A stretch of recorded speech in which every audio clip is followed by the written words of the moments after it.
This week between Christmas and New Year's, we have seen a number of maternity ward closures. Now, the maternity ward at White Rock's Peace Arch Hospital was closed on Monday.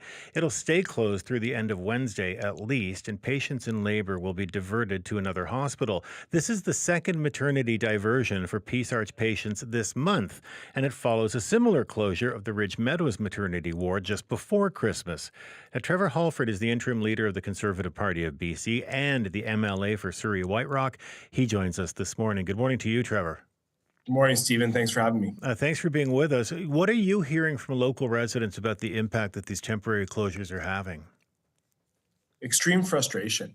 The fact is that we are very, very proud of our maternity ward that we have in Peace Arch Hospital. We had our daughter there, and they do great work. The frontline workers do great work, and the thing is, the Peace Arch Hospital Foundation has actually raised a lot of the money to have this ward open. The beds there, it's a fantastic space.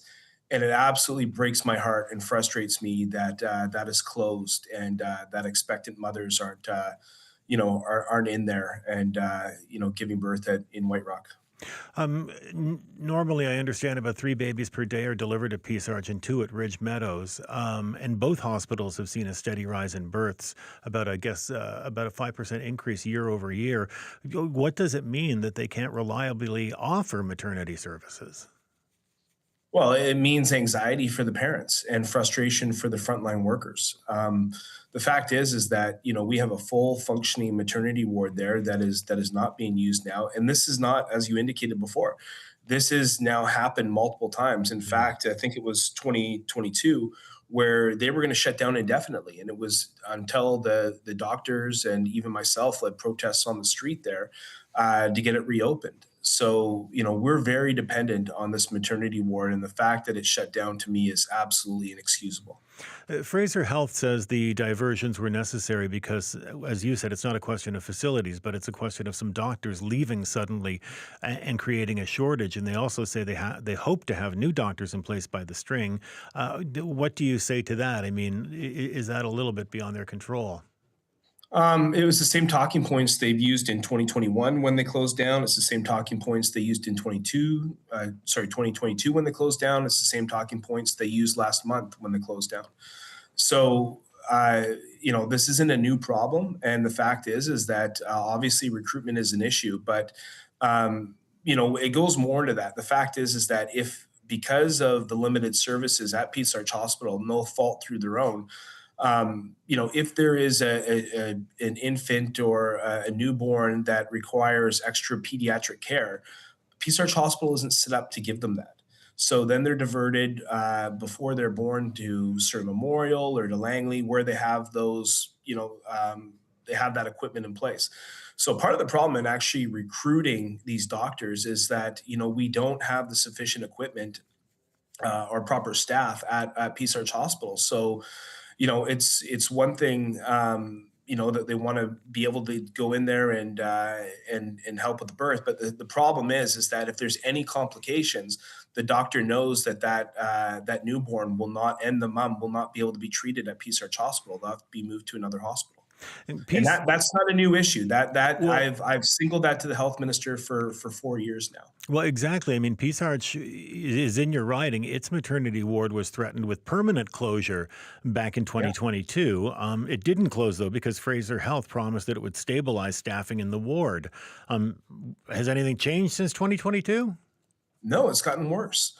And these aren't new problems, Stephen, and you've highlighted that. The fact is that we were on the streets fighting to keep this maternity ward open. And it was for those reasons that I just highlighted, is that, when OBGYNs and other pediatricians come in, they want to make sure that they are able to provide for that newborn and the mom on site and that they're not having to transfer them to other hospitals. That's part of the challenge. I've highlighted that to the minister multiple times.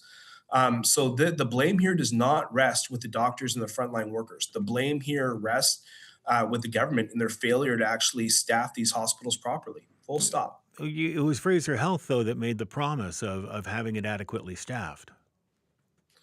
Sure. I get that. And I have some extreme frustrations with Fraser Health, and I've been very open about that. But at the end of the day, the buck stops with the premier and the health minister. They can't hide behind health authorities like they continue to do. So if For me, go ahead. I'm just wondering, so what's it going to take then to get enough OBGYNs to stick around the Fraser Health region? Well, proper recruitment and proper working conditions. Let's get the equipment in there so that we have that OBGYNs can actually and pediatricians can actually treat infants there and keep them in Peace Arch Hospital. Let's make sure that we have proper working hours so we're not going to these doctors and saying, hey, I know you just worked a 12-hour shift. Can you stay for another 8 hours? Let's make sure that we have adequate staffing. And the doctors I've said, especially the OBGYNs, have said for the last 2 years that they want to work with the health authorities and the government. We've seen these issues in Kamloops. We saw 100 OBGYNs, over 100, sign a letter calling for government action. So, for me, these aren't new issues. It's just they've got to listen to the people that are doing the frontline work. Hmm. Your party is heading into a leadership contest in the coming weeks. What do you think Yeah. is going to be the defining issue of that contest, Trevor? I I don't know if there's going to be one defining issue, Stephen. I think it's going to be an issue of vision of where a particular leader wants to take the party. So I'm excited about that. Obviously, there's no shortage of issues that are going to be talked about. You and I have just been talking about the healthcare crisis we have in BC. Obviously, the issues with DRIPA, affordability, housing, the extortion crisis we have going on. So unfortunately, there's going to be no shortage of topics to be canvassing during this leadership. But I think I'm pretty excited about where we're going to be going. The I got a leadership front row race seat. itself, though, I mean, this is not a party that has had an easy time. It has, come apart in various ways. How do you hold it all together? It's fairly easy to me. It's about transparency and it's about respect, and I think that we're well on our way there. I actually think that this leadership race is going to bring us together. And people may think I'm crazy for saying that. I fully believe that, and you can play those words back to me. I'm really excited. I know that the party is excited about this. The membership is excited. So I think it's going to be a great time of rejuvenation for our party, and I can't think of a better place to be. Transparency and respect are pretty broad terms. What does that mean to you? Well, I think transparency in terms of the vision of where we want to go for our party, right? And respect is respect for our caucus and respect for our members. Obviously, there's been a bunch of stuff that's played out in the public that has not been helpful. And I think moving forward is we've got to focus on the key issues that are at hand. People want to hear and want to see a government in waiting, and we're going to show British Columbians we are exactly that.